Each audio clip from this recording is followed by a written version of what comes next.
شکر کا جذبہ اس وقت انسان کے ذہن میں آتا ہے جب بندہ اپنے سے نیچے دیکھے. تو سمجھ بھی آ رہی ہے کہ میں یہ لگا ہوں. شکر کا جذبہ کب پیدا ہوتا ہے؟ جب بندہ نیچے دیکھے. جب اپنے سے اوپر دیکھے نا تو پھر شکر کا جذبہ نہیں، حسد پیدا ہوتا ہے. حسد.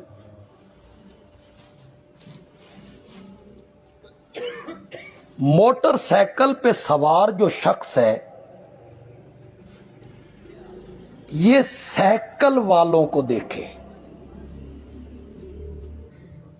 اور سائیکل والا جو ہے وہ اسے دیکھے جس کے پاس سائیکل نہیں، پھر کیا جذبہ پیدا ہوگا؟ شکر کا جذبہ. دو مرلے کے مکان میں رہنے والا بندہ دو کنال کی کوٹھیوں میں رہنے والوں کو نہ دیکھے، وہ انہیں دیکھے جن کے پاس دو مرلے بھی موجود ہو. وہ سڑک کے کنارے خیمے لگا کے بیٹھے ہوئے ہیں، جھونپڑیوں میں بیٹھے ہوئے. پھر جذبہ کیا پیدا ہوگا؟ شکر کا جذبہ. ایران کے ایک بہت بڑے مشہور عالم ہوئے ہیں شیخ سعدی شیرازی، فارسی کے بڑے امام ہوئے. انہیں گلستان، بوستان، کریمہ کتابیں لکھی، بڑی خوبصورت کتابیں لکھی.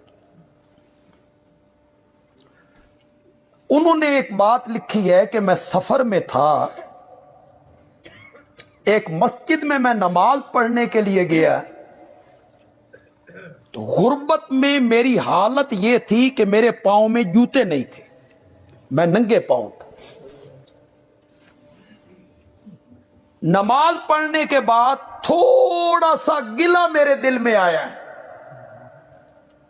کہ مولا میں تیرا مومن بندہ اور میرے پاؤں میں جوتے ہی کوئی نہیں. شیخ سعدی کہتے ہیں میں مسجد سے باہر نکلنے لگا تو میں نے دروازے پہ ایک بندے کو دیکھا جس کے پاؤں ہی کوئی نہیں. تو میں نے وہی کھڑے ہو کے اللہ کا شکر ادا کیا کہ یا اللہ تو نے جوتیاں تو نہیں دی، پاؤں تو دیے ہیں.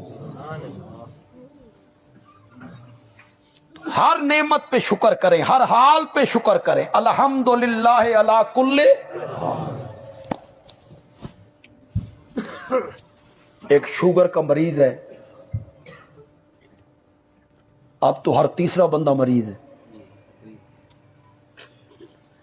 تو وہ گلہ کرتا رہے یا اللہ کیڑی مرض لا چھڑی ہے تے کیڑی مصیبت پا چھڑے، یہی کرتا رہے. نہیں، وہ ان مریضوں کو دیکھے جو کھا نہیں سکتے، پی نہیں سکتے، چل نہیں سکتے، پیشاب کر، انہیں دیکھے.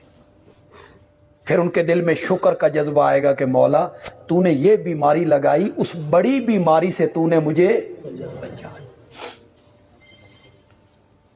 تو شکر کا جذبہ کب پیدا ہوتا ہے؟ جب بندہ اپنے سے نیچے دیکھے. نیچے والوں کو دیکھنے کی عادت ڈالیے، اوپر والوں کو مت دیکھیں. تو جب بھی کوئی نعمت ہو اللہ کی طرف سے تو اس نعمت کا کیا کرنا ہے؟ شکر کرنا ہے، اسی وقت کرنا ہے. اور شکر بھی اللہ کا ادا کرنا ہے، اللہ کے سوا کسی کا شکر